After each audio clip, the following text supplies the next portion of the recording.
Donald Trump built his entire public identity around one sentence.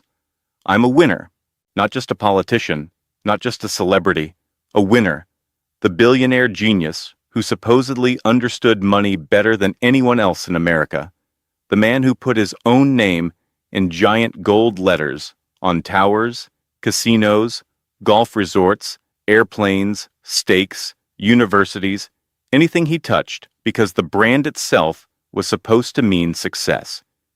But this week, something happened that branding, television charisma, and campaign rallies may not be able to fix. A New York court didn't simply hand Donald Trump another legal headache. It attacked the one thing his entire empire depends on: credibility. And that is why this story matters far beyond partisan politics. Because this is no longer about whether you personally like Donald Trump or hate him.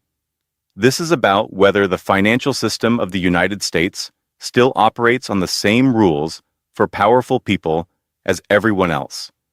It's about whether decades of myth-making can survive contact with audited numbers, loan applications, insurance filings, emails, court testimony, and hard documentation. The image Trump sold to the American public for 40 years is now colliding headfirst with a courtroom record that tells a very different story. Listen carefully to what happened.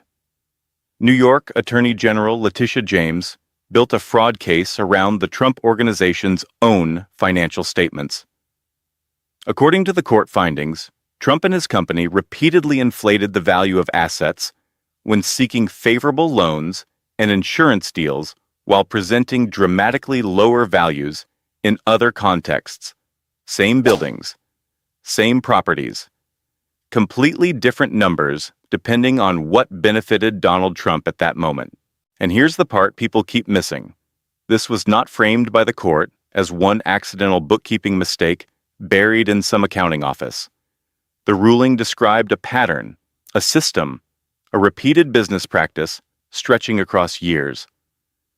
That distinction changes everything because patterns are much harder to dismiss as political persecution. A typo can be explained away. An entire structure of valuations moving up and down depending on financial advantage becomes much more dangerous. Now watch the contrast unfolding in real time. Donald Trump spent years mocking other people as failures, weak people, poor negotiators, losers. He built a political movement around the idea that America itself needed to be run like one of his companies. I alone can fix it, he said repeatedly.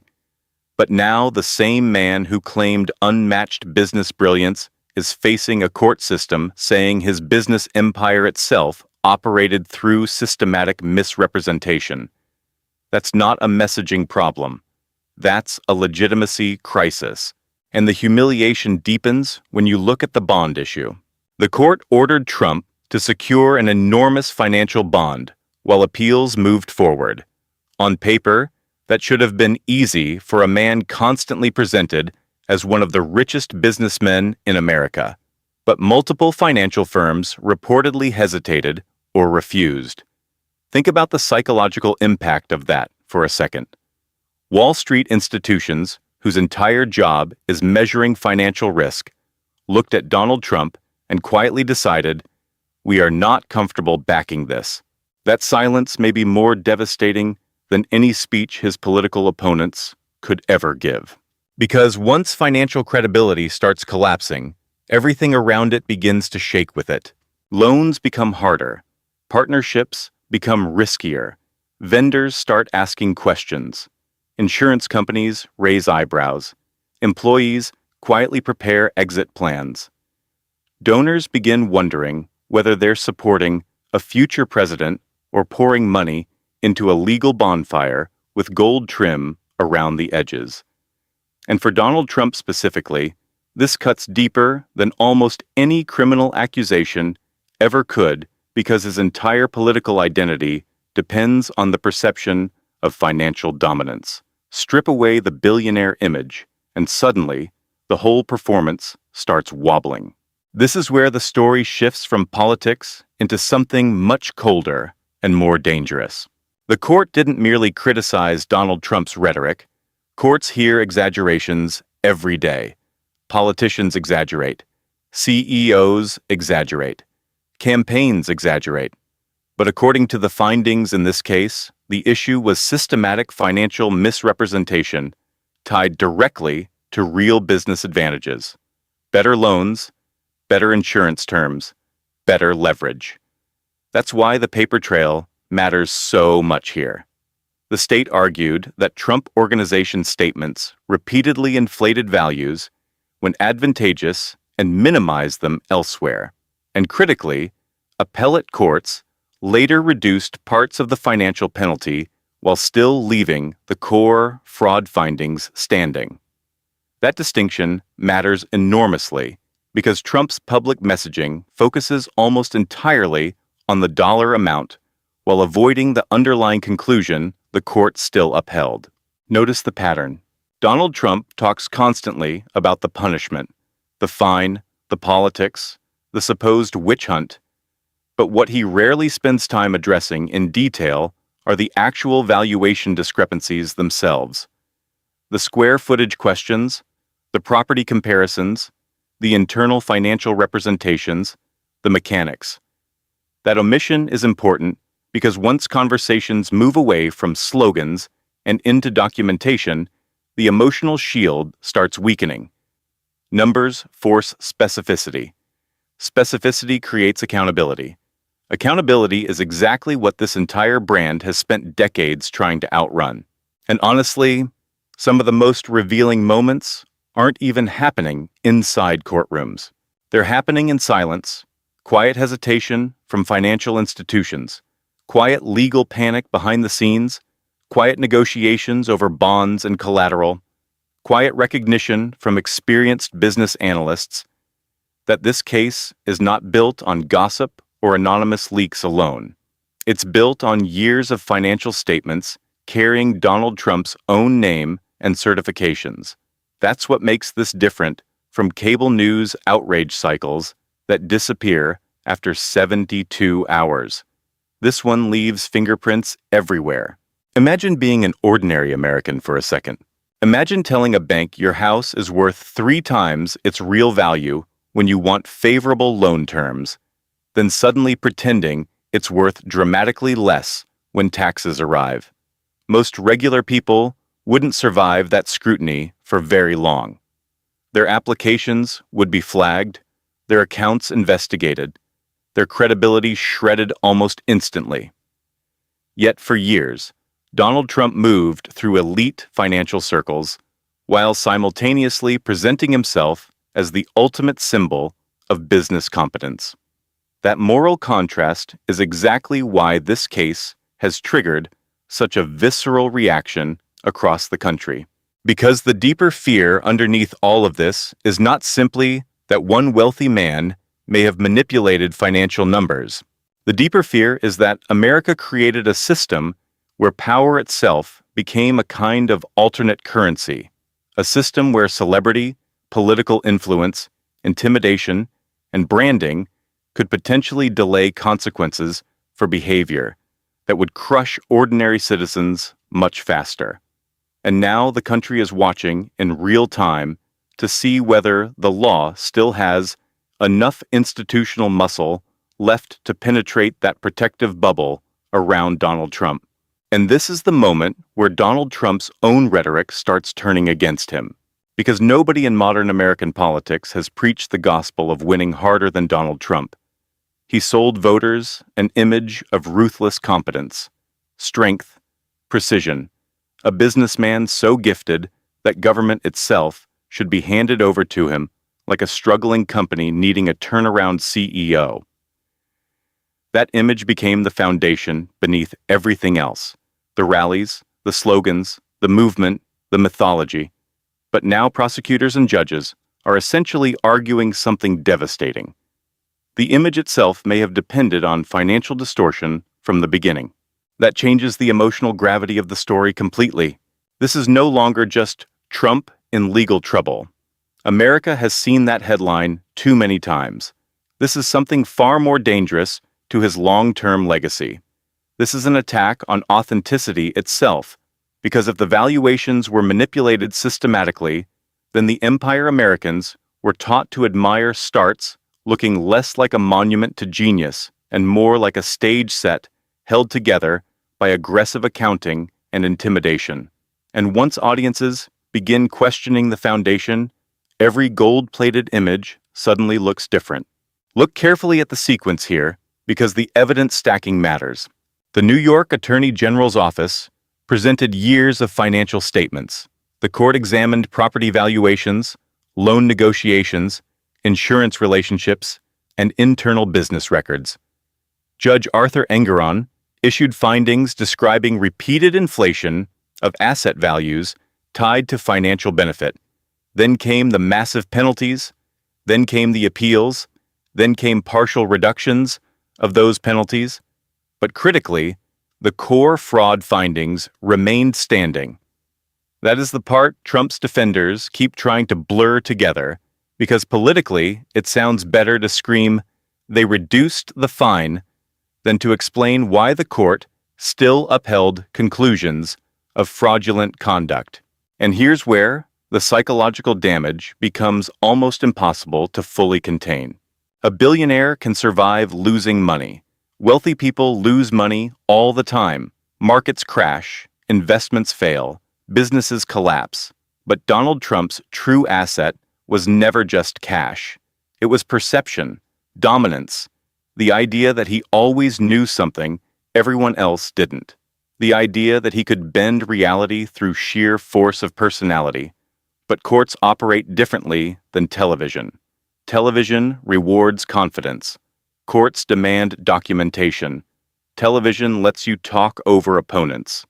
Court filings sit there permanently, line after line, valuation after valuation, waiting to be examined in silence. And that silence is becoming politically lethal. Because while Trump shouts about political persecution in front of cameras, the legal machinery keeps moving quietly underneath him.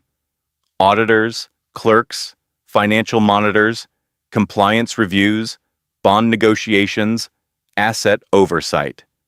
That's the terrifying thing about institutional pressure when it becomes serious enough. It stops needing dramatic visuals. A man can survive outrage.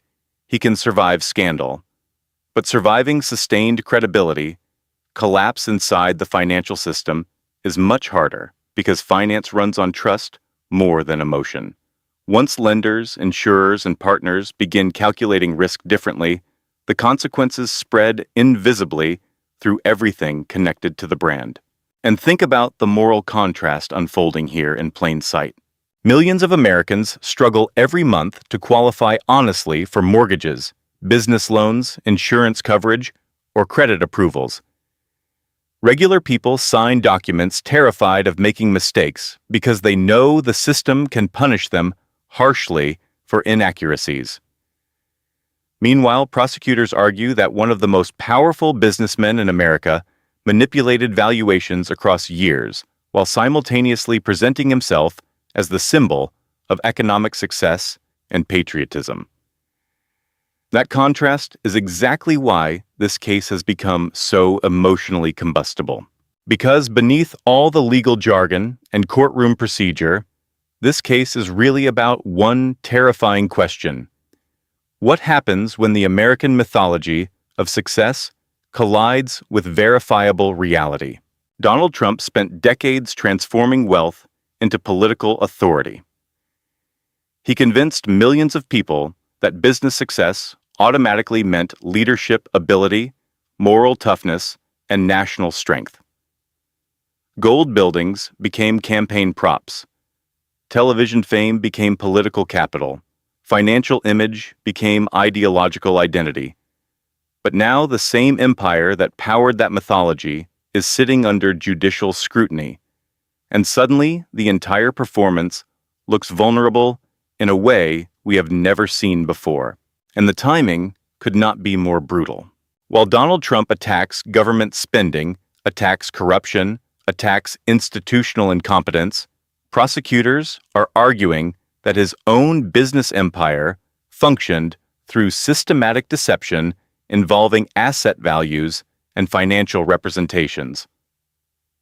Think about the contradiction there. The man promising to clean up America's financial integrity is simultaneously fighting findings that his own companies manipulated financial reality when it proved useful. That contradiction is no longer abstract. It's now documented in court records, appellate rulings, sworn testimony, and financial filings carrying the Trump name itself. But here's the truly dangerous part for Donald Trump politically. This story doesn't damage him because of one shocking headline. It damages him because it slowly corrodes the emotional foundation underneath his entire public identity. Voters can forgive scandal. They can forgive affairs, insults, chaos, even criminal accusations depending on tribal loyalty. But weakness is different.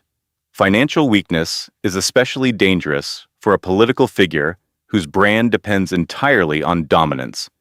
And every report about bond struggles, asset supervision, lender hesitation, and court oversight chips away at the single image Trump cannot afford to lose: the image of control. That's why the silence from certain financial circles matters so much. Notice who is not loudly rushing to defend the numbers themselves. Notice how often the defense shifts toward politics instead of valuation specifics. Because deep down, everyone understands the same uncomfortable truth. Numbers are stubborn things. You can attack prosecutors. You can attack judges. You can attack the media. But eventually, balance sheets, loan documents, insurance filings, and asset valuations begin creating their own narrative independent of political spin. And once institutional trust starts eroding inside finance, rebuilding it becomes extraordinarily difficult.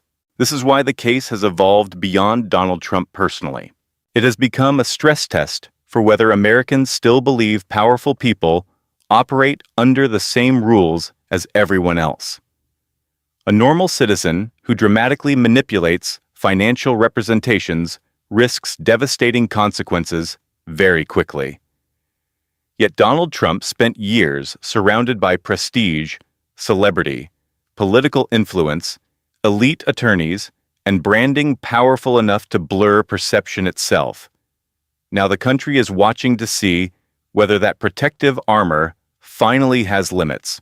And maybe that is the real moral scene sitting underneath this entire spectacle. Not the towers, not the headlines, not even the money. The real moral scene is millions of ordinary Americans waking up every day terrified of missing mortgage payments, terrified of interest rates, terrified of credit checks, terrified of paperwork mistakes, while one of the richest and most politically powerful men in the country allegedly played an entirely different financial game for years. That perception destroys trust faster than almost anything else in a democracy.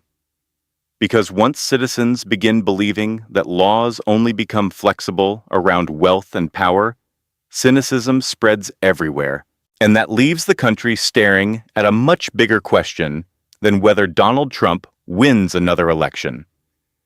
If the American system cannot honestly determine whether financial truth still matters when enormous power is involved, then what exactly is left of the credibility that system depends on? If you enjoyed this breakdown, make sure to like, comment, share, and subscribe, and tell me below. Is this the collapse of the Trump myth, or just another chapter in a story where power always finds a way to survive?